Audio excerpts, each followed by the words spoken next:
ओम शांति। 7 सितंबर 2023 प्रातः मुरली। ओम शांति। बाप दादा मधुबन। आज प्यारे बाबा ने सुनाया, मीठे बच्चे, विचार सागर मंथन कर श्री कृष्ण और परमात्मा शिव के महान अंतर को स्पष्ट करो। बाबा ने कहा, मीठे बच्चे, विचार सागर मंथन कर श्री कृष्ण और परमात्मा शिव के महान अंतर को स्पष्ट करो। श्री कृष्ण जन्माष्टमी से संबंधित प्रश्न बाबा ने किया। ब्रह्मा बाबा अपने आप से क्या बातें करते हैं? उन्हें बंदर क्या लगता है? ब्रह्मा बाबा अपने आप से क्या बातें करते और उन्हें बंदर क्या लगता है? उत्तर में बाबा ने बताया, ब्रह्मा बाबा अपने आप से बातें करते हैं, पता नहीं क्या होता जो शिव बाबा घड़ी घड़ी भूल जाता, जबकि बाबा को शिव बाबा कभी नहीं भूलते थे। ऐसे तो नहीं, बाप जब प्रवेश करते तब याद रहती है, बाबा चले जाते तो याद भूल जाती है, परंतु मैं तो उनका बच्चा हूँ, याद क्यों भूल जाती है? क्या मेरी याद से ही बाबा आते हैं? ऐसे ऐसे बाबा अपने आप से बातें करके बंदर खाते रहते हैं। गीत है, तू प्यार का सागर है, तेरी एक बूंद के प्यासे हम। ओम शांति। शिव बाबा बैठ करके अपने सिकीलते बच्चों को समझाते हैं कि गीता का भगवान कौन है। बाबा कहते हैं, गीता का भगवान कौन है, यही भक्तों के सामने जाकर के प्रत्यक्षता करनी है, क्योंकि इस समय भारत में है अज्ञान अंधियारा, अंधकार मन का मिटे, तन का मिटे कलेश, आत्म तृप्त सुख शांत का एक यही संदेश। इसको कहा जाता है घोर अंधियारा, अज्ञान अंधियारा। फिर सोजरा चाहिए ज्ञान का। परमपिता परमात्मा को ही मनुष्य मानते हैं कि वह ज्ञान का सागर है, नॉलेजफुल है। अच्छा, वह ज्ञान का सागर है, उनसे क्या मिलता है? नदियों से पानी मिलता है तो भर भर कर स्नान भी करते हैं। तुमको ज्ञान सागर से क्या मिलता है? एक बूंद। तुमको ज्ञान सागर बाप से क्या मिलता है? एक बूंद। बाप आकर बच्चों को समझाते हैं, मैं ज्ञान का सागर हूँ, तुमको बूंद देता हूँ। कौन सी बूंद? बाबा कौन सी बूंद देते हैं तुम बच्चों को? सिर्फ कहता हूँ, मैं तुम्हारा बाप हूँ, तुम मुझे याद करो। समझो कि हम अपने शांति धाम सुख धाम में जाते हैं। हम चले वतन को। कौन से वतन को? जहाँ शांति ही शांति है। ज्ञान सागर एक सेकंड में जीवन मुक्ति वैकुंठ में भेज देते हैं। घर बैठे भी दिव्य दृष्टि देते हैं। मनुष्य तो एक दो को सामने दृष्टि देते हैं, बाबा घर बैठे साक्षात्कार करा लेते हैं। गीता का भगवान कौन है? वह है ज्ञान का सागर निराकार। मनुष्य तो गाते हैं श्री कृष्ण के लिए।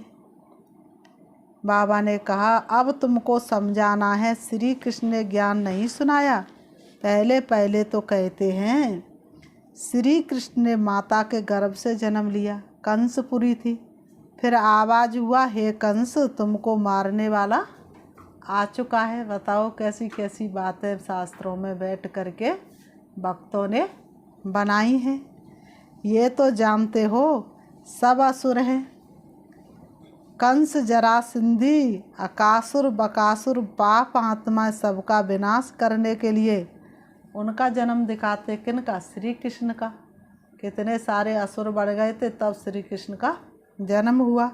अब सोचो, श्री कृष्ण के सामने तो वैसे ही आत्मा नतमस्तक हो जाती, चाहे कितनी भी पाप आत्मा हो तो उन्हें मारने की क्या ज़रूरत पड़ी? तो श्री कृष्ण ने जन्म लिया, वह तो छोटा था, फिर ज्ञान कब दिया? वह तो युद्ध के मैदान में श्री कृष्ण का बड़ा रूप दिखाते हैं, छोटा तो नहीं दिखाते हैं। बाबा कहते वैसे ही श्री कृष्ण जयंती के बाद फिर गीता जयंती दिखाते हैं। कुछ समय के बाद जब वह बड़ा हुआ तब ज्ञान दिया होगा। ये भी दिखाते जन्म लिया, टाइम भी दिखाते रात्रि के समय। यहाँ तुम देखते हो शिव बाबा की पधरामनी हुई है, कोई को पता नहीं कि कब प्रवेशता हुई है। किसी को यही पता नहीं कि शिव बाबा की ब्रह्मा बाबा के तन में कब प्रवेशता हो गई।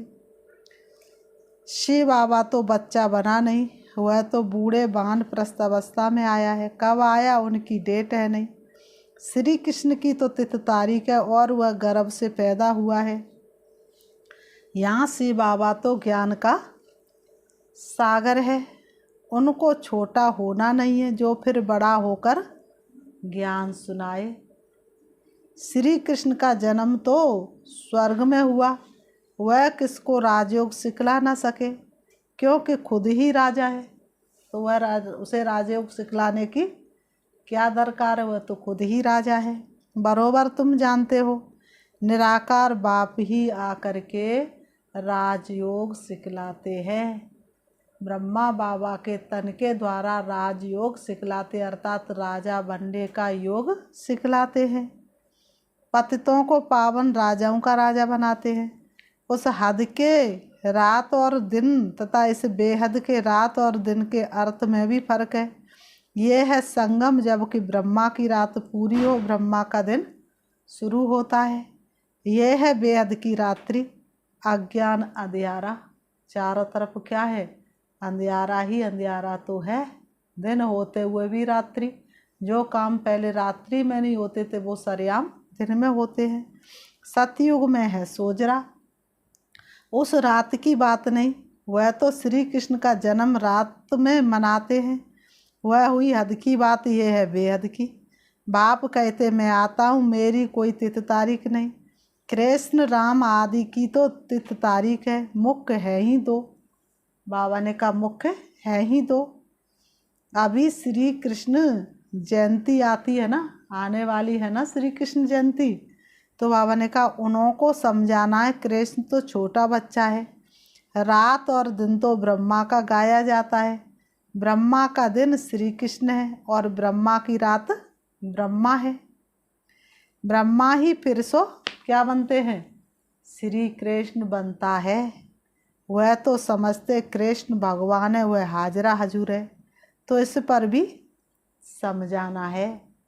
तुम्हारी है शिव जयंती व शिवरात्रि कहो, शिव जयंती कहना ठीक है, यह भी समझाना होता वह गर्भ में तो आते नहीं। शिव बाबा गर्भ में आए तो फिर बताओ कैसे उनको भगवान कहे, साधारण तन में आते हैं, इसलिए तुच्छ मानव समझ के उनको निगलेक्ट कर देते, क्योंकि वह किस में आते हैं, साधारण तन में आते हैं। बाप साधारण तन में आते हैं। श्री कृष्ण की तो 8 पीढ़ी चलती हैं। छोटेपन में उनको मोहन अथवा कृष्ण कहते, जैसे प्रिंस ऑफ वेल्स है, वैसे पहले पहले गद्दी इंद्रप्रस्थ की, प्रिंस ऑफ इंद्रप्रस्थ, फिर वह प्रिंस से किंग होगा। कृष्ण अक्षर नहीं, महाराजा नाम ही गाया जाता है। श्री लक्ष्मी नारायण को महाराजा महारानी कहते हैं। किंग अक्षर अंग्रेजी का है, असल नाम महाराजा महारानी है। ऐसे नहीं कि नारायण ने ज्ञान दिया था, स्वयंवर बाद श्री कृष्ण फिर श्री नारायण बनते। अब इस ज्ञान सागर शिव का नाम तो बदलता नहीं, एक ही नाम है उनका। वह रथ तो बड़ा है, आने से ही ज्ञान सुनाना शुरू कर दिया है। ये ब्रह्मा तो कुछ नहीं जानते थे। बाबा ने कहा ब्रह्मा बाबा शिव बाबा के आने से पहले कुछ जानते थे क्या? कुछ नहीं जानते थे। समझ में आता है इनमें आया हुआ है। जो बाबा ने कहा साक्षात्कार कराते हैं, नॉलेज दे रहे हैं। ये साक्षात्कार का राज अथवा ये नॉलेज शुरू में पहले समझ में नहीं आती थी। बाबा अपना शिव बाबा के आने के बाद बाबा अपना अनुभव बतलाते हैं। शुरू में बनारस गए तो दीवारों पर गोले याद निकालते रहते थे। ब्रह्मा बाबा शुरू में बनारस गए तो दीवारों पर गोला निकालते थे। जब शिव बाबा प्रवेश करते थे तो दीवारों पर गोला निकालते थे, और जब शिव बाबा चले जाते थे तब देखते थे कि ये मैं क्या बनाता हूँ। समझ में कुछ भी नहीं आता था। ये क्या है, क्योंकि ये तो जैसे बेबी बन गए, नया जन्म लिया ना। कहते ना बाबा हम 8-10 मास का आपका बच्चा हूँ, तो मैं भी बच्चा हो गया। तो पहले कुछ समझ में नहीं आता था, वह ज्ञान की बातें ही और थी। अगड़म बगड़म क्या क्या बैठ निकालते थे। अभी तो सीखते सीखते कितने वर्ष हो गए हैं, अभी बाप की बातें समझ में आती हैं। बच्चों को कृष्ण जयंती पर समझाना, चित्र तो बरोबर है, झाड़ में ब्रह्मा का चित्र भी है, मक्खन तो ये हप कर लेते हैं। इसलिए भक्ति मार्ग में क्या दिखाते हैं, श्री कृष्ण के घर में 9 लाख गौएँ थी, लेकिन फिर भी घर घर से माखन चुराते थे। इसी समय का गायन है, वो स्थूल वाला माखन नहीं। श्री कृष्ण सतयुग का प्रिंस भला ऐसे काम कैसे कर सकते हैं। तो श्री कृष्ण की आत्मा अंतिम जन्म में जब कलाहीन हो जाती, जब भगवान प्रवेश करते, तो घर घर में से जा कर के क्या करते हैं, घर घर में जाके हर किसी को ज्ञान का मक्खन खिलाते और खुद खाते हैं। श्री कृष्ण तो सतयुग की प्रारब्धि लेकर के आया है। श्री कृष्ण है सतयुग का पहला प्रिंस, फिर उनके बच्चे भी प्रिंस बनेंगे। यह है उनकी प्रारब्धि जो कलयुग में तो थी नहीं। तो ये सूरवंशी की प्रारब्धि किसने बनाई, गाया जाता ज्ञान सूर प्रगटा अज्ञान अंधेर विनाश। ज्ञान सागर तो शिव बाबा है, वह आए हैं और स्वर्ग की स्थापना कर रहे हैं। कॉन्ट्रास्ट बतलाना है।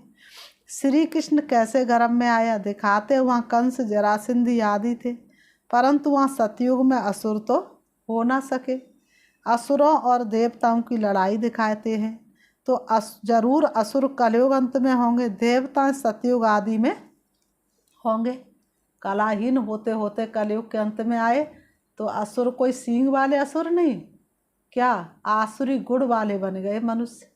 तो बाबा ने कहा दोनों की लड़ाई तो लगी नहीं है, महाभारत लड़ाई बरोबर है। असुर और देवताओं की लड़ाई तो लगती नहीं, देवता भी लड़ रहे असुर भी लड़ रहे, तो असुरों और देवताओं में क्या अंतर हुआ। लेकिन असुरों और देवताओं की लड़ाई लगती नहीं। देवताएं तो यहाँ हो ना सके, असुरों में लड़ाई चली है, जो आप देख रहे हैं अभी चल रही है। किस तरह से 5 विकार एक दूसरे से लड़ा करके विनाश को प्राप्त करते हैं। मुसलमानों का राज्य भी देखते हो, बरोबर यादव कौरव पांडव भी है।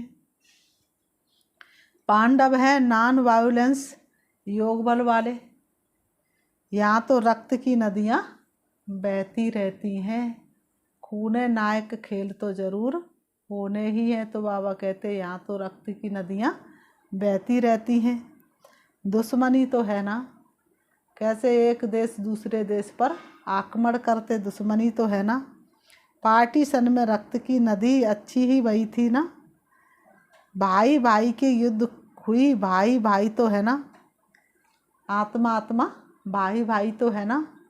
लड़ाई उनों की लगती है, नहीं तो रक्त की नदी कैसे बहे। ये तो 1-2 का खून करते हैं, तलवारें चलाते तब रक्त की नदी बहती है। और है ये संगम का समय, रक्त की नदियों बाद फिर घी की नदियाँ बहनी है। सतयुग में क्या होगा, घी और दूध की कोई कमी नहीं होगी। श्री कृष्ण तो छोटा प्रिंस है, फिर उनकी भी बैठ गिलानी की है। कैसे कैसे कलंक लगाए हैं, माखन चुराया, चीर चुराया, रुक्मिणी को भगाया, सत्यभामा को भगाया। तो श्री कृष्ण के ऊपर भी भक्तों ने कैसे कैसे बैठ कलंक लगाए हैं। उनको तो ज्ञान सागर कह नहीं सकते। देवताओं की महिमा तो गाई जाती है, सर्वगुण संपन्न मर्यादा पुरुषोत्तम। ये महिमा बच्चे की नहीं हो सकती, महिमा हमेशा राजा रानी की चलती है। वह फिर लक्ष्मी नारायण को सतयुग में और कृष्ण को द्वापर में ले गए, कितनी बड़ी भूल कर दी है। लक्ष्मी नारायण की छोटेपन की कहानी भी कोई बता नहीं सकते, राम सीता की भी कुछ ना कुछ बतलाते हैं, कृष्ण की भी उल्टी सुल्टी बात बतलाते हैं। कुछ तो सुल्टी कहानी भी बताओ, क्या उल्टी कहानी बताते रहेंगे। लक्ष्मी नारायण की तो महिमा गाई जाती, सर्वगुण संपन्न, 16 कला संपन्न, संपूर्ण निर्विकारी, मर्यादा पुरुषोत्तम, अहिंसा परमो धर्म। अच्छा उन्हों को राज्य किसने दिया, मनुष्य का नाम सुन मूझ जाते हैं। लक्ष्मी नारायण कहने से तुम चले जाते हो कहाँ, सतयुग में। ये है नर से नारायण बनने की कथा। श्री कृष्ण बनने की कथा नहीं कहते, इसको सत्यनारायण की कथा कहेंगे।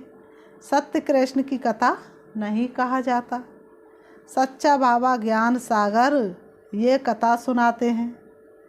बाबा ने कहा सारे सृष्टि के आदि मध्य अंत की कथा है, उसमें श्री लक्ष्मी नारायण की कथा भी आ जाती है। उनके 84 जन्मों की कथा दिखलाते हैं, उनके 84 जन्मों की कथा दिखलाते हैं। श्री नारायण की कथा से बेड़ा पार हुआ। बरोबर बाप बैठ बच्चों को नर से नारायण बनने की सच्ची कथा सुनाते हैं। श्री नारायण तो बड़ा है ना, स्वयंवर के पहले कौन थे? क्या लक्ष्मी? बाबा ने कहा क्या लक्ष्मी नारायण ही नाम था या दूसरा और कोई नाम था? है राधे कृष्ण जिनका स्वयंवर बाद लक्ष्मी नारायण नाम पड़ता है। बाबा ने कहा स्वयंवर से पहले कौन थे?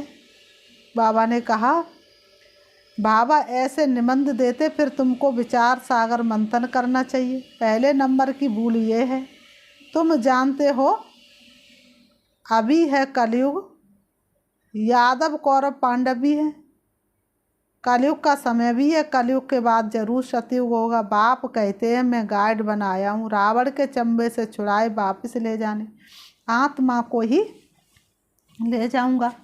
गाया जाता क्या गाया था? आत्मा परमात्मा अलग रहे वो काल, और सुंदर मेला कर दिया जब सदगुरु मिला दलाल। तो बाबा ने कहा ऐसे नहीं कि कृष्ण अलग रहे वो काल, महिमा भी उस निराकार की है। सुंदर मेला कर दिया जब वह सदगुरु मिला दलाल। यहाँ तो सब गुरु ही है, गाया हुआ है सदगुरु मिला दलाल। सब सत्य परम पिता परमात्मा दलाल के रूप में मिलते हैं। इस समय सत्य बाप तुम बच्चों को किसके रूप में मिलते हैं? दलाल के रूप में मिलते हैं। तो मिले हैं ना। बाबा ने कहा सौदा दलाल द्वारा होता है, ये भी सगाई होती है। आत्मा और परमात्मा अलग है। परमात्मा है निराकार, वह आकर इसमें प्रवेश कर तुम्हारी सगाई करते हैं। भक्त लोग तो कहते हैं आत्मा सो परमात्मा। आत्मा सो परमात्मा कैसे हो सकती है? आत्मा सो परमात्मा है तो कितने परमात्मा है दुनिया में? तो वास्तव में आत्मा अलग है और परमात्मा अलग है। बाबा ने कहा आत्मा और परमात्मा अलग है। खुद दलाल बनते हैं, परमात्मा कहते हैं मुझ परम पिता परमात्मा को याद करो। इस शरीर में बैठ कहते हैं मामेकम याद करो। मैं तुमको माया रावण से लिबरेट कर साथ ले जाऊंगा, तुमको फिर राजाई देकर मैं निर्वाण धाम में बैठ जाऊंगा। कृष्ण थोड़ी ऐसे कहेंगे, ये है ही आत्मा और परमात्मा। कृष्ण तो छोटा बच्चा है, बातें तो बहुत हैं समझाने की। बाबा कहते तुम बच्चों को बातें तो बहुत हैं समझाने की। तो बाबा ने समझाया है कृष्ण इसमें प्रवेश, बाबा ने कहा तो बाबा ने समझाया है कैसे इसमें प्रवेशता हुई। फिर समझने लगा मैं राजाओं का राजा बनता हूँ। विष्णु का साक्षात्कार हुआ और दिल में बहुत खुशी हुई। फिर विनाश का साक्षात्कार भी हुआ, परंतु इतना समझ में नहीं आया। अभी समझते बाबा ने ये साक्षात्कार कराया, तुम नर से नारायण बनेंगे। परंतु उस समय इतनी समझ नहीं थी। नारायण का साक्षात्कार हुआ और कहा तत्व तुम भी ये बनने वाले हो, तो समझ नहीं थी। जैसे बाबा रात को बतला रहे थे, पता नहीं क्या होता है जो शिव बाबा को याद करना भूल जाता हूँ। पॉइंट सुनाते तो फील होता है, बेहद का बाप आकर सुनाते परंतु मैं खुद ही भूल जाता हूँ। क्या मेरी याद से ही आता है? ऐसे कहे मैं घड़ी घड़ी याद करता हूँ। भला आवेश में तो सबका कल्याण है, याद ही मुख्य हो जाती है। आए ना आए बाप को याद जरूर करना है। बाबा ने समझाया है कि गीता जयंती के बाद होती है कृष्ण जयंती। पहले है शिव जयंती, फिर गीता जयंती, फिर कृष्ण जयंती। शिव तो बड़ा है, फट से आया और गीता सुनाई। बाबा ने कहा छोटा तो नहीं है, इन बातों पर विचार सागर मंथन करना चाहिए। कैसे हम समझावे? पहले ख्याल करो शिव किसको कहते हैं। जिसकी रात्रि मनाई जाती है। सत्ययुग है श्री कृष्ण की राजधानी। नर से नारायण बनने की नॉलेज तो ज़रूर फादर ही देंगे। वह नॉलेजफुल हैं और किसको नॉलेजफुल नहीं कहा जाता। गॉड इज नॉलेजफुल रचयिता बीज रूप है, वही ड्रामा की नॉलेज सुनाएंगे। ड्रामा कब शुरू होता है और फिर कब पूरा होता है किसको पता ही नहीं है। सतयुग से कलयुग अंत तक वर्ल्ड की हिस्ट्री ज्योग्राफी कैसे रिपीट होती है यह कोई समझा नहीं सकते। सुनावे हुआ है जो त्रिकालदर्शी हो। त्रिकालदर्शी तो कोई है नहीं सिवाय एक के, वही तुमको त्रिकालदर्शी बनाते। फिर बाबा ने कहा अच्छा मीठे मीठे सिखी लते बच्चे प्रति माता पिता बाप दादा का याद प्यार और गुड मॉर्निंग। रूहानी बाप की रूहानी बच्चों को नमस्ते और हम रूहानी बच्चों की रूहानी बाप दादा को याद प्यार और नमस्ते नमस्ते नमस्ते नमस्ते। धारणा के लिए मुख्य सार नंबर 1, मास्टर नॉलेजफुल और त्रिकालदर्शी बन श्री कृष्ण और परमात्मा शिव के महान अंतर को स्पष्ट कर घोर अंधियारे से निकालने की सेवा करनी है। नंबर 2, बाबा जो ऐसे निबंध देते उस पर विचार सागर मंथन करना, ख्याल करना कैसे किसको समझाएं। वरदान, बुद्धि के चमत्कार द्वारा आकार में साकार का अनुभव करने वाले दिलाराम के दिलरूबा भव। बुद्धि के चमत्कार द्वारा आकार में साकार का अनुभव करने वाले दिलाराम के दिलरूबा भव। स्पष्टीकरण, कई बच्चे आए बल पीछे लेकिन आकार रूप द्वारा भी अनुभव साकार रूप का करते हैं। ऐसे अनुभव से बोलते हैं कि हमने साकार में पालना लिया और अब भी ले रहे हैं। तो आकार रूप में साकार का अनुभव करना ये बुद्धि की लगन का स्नेह का प्रत्यक्ष स्वरूप है। ये भी बुद्धि के चमत्कार का सबूत है। ऐसे बच्चे ही दिलाराम बाप के समीप दिलाराम के दिलरूबा हैं, जिनके दिल में सदा यही गीत बजता है, वाह मेरा वाह वाह मेरा बाबा। स्लोगन, त्यागी आत्मा के हर कर्म व कदम में सफलता समाई हुई है। त्यागी आत्मा के हर कर्म व कदम में सफलता समाई हुई है। अच्छा, ओम शांति। अभी हम बाबा को याद करें, अपने मन को एकाग्र करेंगे, सारे दिन की व्यर्थ बातों को समाप्त करेंगे, देखेंगे अपने आप को मैं दिलाराम बाप की दिल में समाई हुई आत्मा हूँ। दिल में समा लो दिलाराम को, मैंने अपने दिल में दिलाराम बाप को समा लिया है। मैं बाप के दिल में हूँ, बाप मेरे दिल में है। वास्तव में बाबा निराकार होते हुए भी साकार रूप में मुझे साथ का अनुभव कराते हैं। मुझे हर घड़ी हर क्षण हर श्वास में उनके साथ का अनुभव होता है। मैं कितनी भाग्यशाली आत्मा हूँ। स्वयं भगवान के दिल में मेरा निवास है। मेरे नैनों में हमेशा बाप दादा की याद समाई हुई रहती है। मुझे हमेशा बाप दादा का वरदानी हाथ अपने सिर पर महसूस होता है। मैं हर घड़ी उनके वरदानों में पल रही हूँ। मैं हर कदम पर उनकी शिक्षाओं को फॉलो कर रही हूँ। मैं वास्तव में भाग्यशाली आत्मा हूँ। बाबा की एक एक आज्ञा को मानने वाली मैं आज्ञाकारी सपूत बच्चा हूँ। मेरे जैसा आज्ञाकारी और कोई नहीं हो सकता। मैंने अपने जीवन में बाप की एक एक आज्ञा को उतार करके अपने जीवन को बाप के हवाले किया है। बाबा, मैं जो हूँ जैसी हूँ आपकी हूँ। आपके सिवाय मेरा इस दुनिया में कोई भी नहीं है। मैंने सारे संबंध बाप के साथ जोड़े हैं। मुझे एक एक संबंध के सुख का अनुभव हो रहा है। मैं बाप से एक एक संबंध के सुख का अनुभव करने वाली सुख स्वरूप आत्मा हूँ। मैं सुख से भरपूर हूँ, मैं शांति से भरपूर हूँ, मैं आनंद से भरपूर हूँ। मुझे आत्मा के अंदर सातों गुण भरपूर हैं। एक एक गुण मैं धारण करने वाली सतोगुणी आत्मा हूँ। सातों कलर की किरणें निकल निकल के मुझे आत्मा से चारों तरफ फैल रही हैं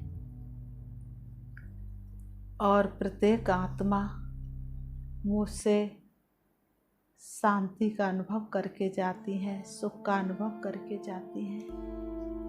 वास्तव में मैं आत्मा पद्मा पदम भाग्यशाली हूँ। ओम शांति, ओम शांति।